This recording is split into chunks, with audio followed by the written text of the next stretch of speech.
தமிழ்நாடு போக்குவரத்து கழகம் கோவை மண்டலம் சார்பில் 20 புறநகர் பேருந்து மற்றும் ஒரு நகர்ப்புற பேருந்தை தமிழ்நாடு போக்குவரத்து துறை அமைச்சர் சிவசங்கர் ஜூலை 17ஆம் தேதி துவக்கி வைத்தார். கோவை மேட்டுப்பாளையம் சாலை சாய்பாபா கோவில் பகுதியில் உள்ள புதிய பேருந்து நிலையத்தில் நடைபெற்ற இந்த நிகழ்ச்சியில் புதிய பேருந்துகளை துவக்கி வைத்த அமைச்சர் பல்வேறு போக்குவரத்து கழக உறுப்பினர்களுடன் கலந்துரையாடி கோரிக்கைகளையும் கேட்டறிந்தார். இந்நிகழ்வின் போது செய்தியாளர்களை சந்தித்த அமைச்சர் 7200 புதிய பேருந்துகள் தமிழக அரசால் வாங்கப்பட்டு மக்கள் பயன்பாட்டிற்கு கொண்டுவரப்பட்டுள்ளது என குறிப்பிட்டார்.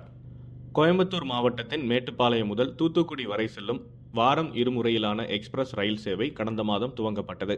இதனை மத்திய தகவல் ஒலிபரப்பு மற்றும் பாராளுமன்ற விவகாரங்களுக்கான இணையமைச்சர் டாக்டர் எல் முருகன் மேட்டுப்பாளையம் ரயில் நிலையத்திலிருந்து துவக்கி வைத்தார். இந்த நிகழ்வில் சேலம் ரயில்வே கோட்ட மேலாளர் பங்கஜ் சின்ஹா மற்றும் ரயில்வே உயரதிகாரிகள் கலந்து கொண்டனர்.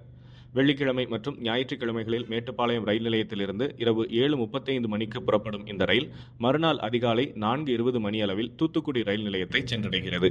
இதேபோல் மறுமார்க்கமாக தூத்துக்குடியிலிருந்து வியாழக்கிழமை மற்றும் சனிக்கிழமைகளில் இரவு 10:50க்கு இந்த ரயில் மேட்டுப்பாளையம் நோக்கி புறப்படுகிறது. கோயம்புத்தூர் ரயில் நிலையம், கிணத்துக்கடவு, பொள்ளாச்சி, உடுமலைப்பேட்டை, பழனி, ஒட்டஞ்சத்திரம், திண்டுக்கல், மதுரை, விருதுநகர், சாத்தூர் மற்றும் கோவில்பட்டி ஆகிய பகுதிகளில் ரயில் நிறுத்தங்களை கொண்ட இந்த ரயில் சேவையில் குளிரூட்டப்பட்ட பெட்டிகள், படுக்கை வசதி மற்றும் பொதுப்பிரிவு இருக்கை வசதிகள் உள்ளன. இந்த நிகழ்வில் சிறப்புரையாற்றிய மத்திய இணையமைச்சர், தமிழகத்தின் பல்வேறு பகுதிகளில் இருந்து துறைமுக நகரமான தூத்துக்குடியை இணைக்கும் இந்த ரயில் சேவையின் மூலம் தொழில்துறையினர், சுற்றுலா பயணிகள், ஆன்மீகவாதிகள், மாணவர்கள் மற்றும் பலர் பயனடைவார்கள் என தெரிவித்தார். கோவை மாவட்ட நிர்வாகம் மற்றும் கொடிசியா அமைப்பு இணைந்து நடத்தும் 8வது ஆண்டு கோயம்புத்தூர் புத்தக திருவிழா ஜூலை 19ஆம் தேதி முதல் 28ஆம் தேதி வரை கொடிசியா தொழிற்காட்சி வளாகத்தில் நடைபெற்றது. கோவை மாவட்ட ஆட்சியர் கிராந்திகுமார் பாட்டி, மாநகர காவல் ஆணையாளர் பாலகிருஷ்ணன், கொடிசியா அமைப்பின் தலைவர் கார்த்திகேயன் மற்றும் மாவட்ட நூலகத்துறை அதிகாரிகள் புத்தக திருவிழாவை துவக்கி வைத்து அரங்குகளை பார்வையிட்டனர். இந்த புத்தக திருவிழாவில் தமிழ்நாடு, புதுச்சேரி மற்றும் பல்வேறு மாநிலங்களில் இருந்து 100க்கும் மேற்பட்ட புத்தக பதிப்பாளர்கள் கலந்து கொண்டு 255 அரங்குகள் அமைத்திருந்தன. தினந்தோறும் இலக்கிய கலை நிகழ்ச்சிகள், விருது வழங்கும் நிகழ்வுகள், இலக்கிய போட்டிகள் நடத்தப்பட்டு பரிசுகள் வழங்கப்பட்டன. கோவையில் அக்னிவீர் ராணுவ ஆட்சேர்ப்பு முகாம் ஆகஸ்ட் 1ஆம் தேதி முதல் 5ஆம் தேதி வரை நடைபெற்றது. கோவையில் உள்ள நேரு விளையாட்டு அரங்கில் அக்னிவீர், ஜெனரல் டியூட்டி, டெக்னிக்கல், அலுவலக உதவியாளர் மற்றும் ஸ்டோர் கீப்பர் டெக்னிக்கல் ஆகிய பிரிவுகளுக்கான ஆட்சேர்ப்பு முகாம் நடைபெற்றது. இதில் நீலகிரி, ஈரோடு, கோவை, கிருஷ்ணகிரி, தருமபுரி, சேலம், நாமக்கல், திண்டுக்கல், மதுரை, தேனி மற்றும் திருப்பூர் ஆகிய 11 மாவட்டங்களைச் சேர்ந்த அனுமதிச் சீட்டினை முன்பே பெற்ற விண்ணப்பதாரர்கள் பங்கேற்றனர்.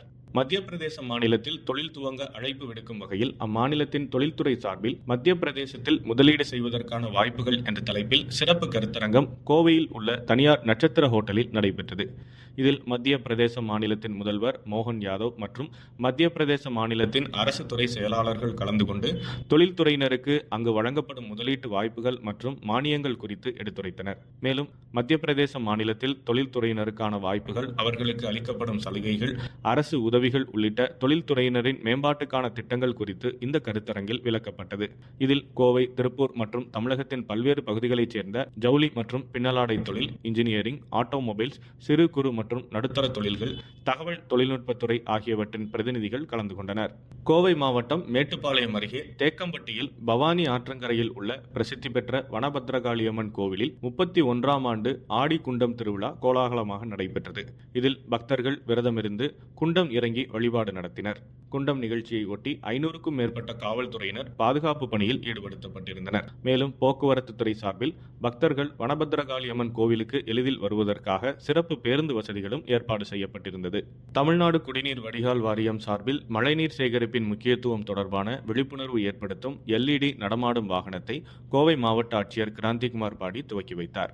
இந்த நிகழ்ச்சியின் போது செய்தியாளர்களை சந்தித்தவர் மழைநீர் சேகரிப்பின் முக்கியத்துவம் குறித்து எடுத்துரைத்தார். மேலும் கோவை மாவட்டத்தில் பொள்ளாச்சி அடுத்துள்ள வால்பாறை பகுதியில் மண் சரிவு ஏற்படுவதற்கு வாய்ப்புள்ள பகுதிகளில் தொடர்ந்து ஆய்வு மேற்கொள்ளப்பட்டு நடவடிக்கைகள் எடுக்கப்பட்டு வருவதாகவும் அவர் குறிப்பிட்டார். கோவை மத்திய சிறை மைதானத்தில் நடைபெற்று வரும் செம்மொழி பூங்கா பணிகளை மாநில அமைச்சர்கள் KN நேரு மற்றும் முத்துசாமி ஆகியோர் நேரில் ஆய்வு மேற்கொண்டனர்.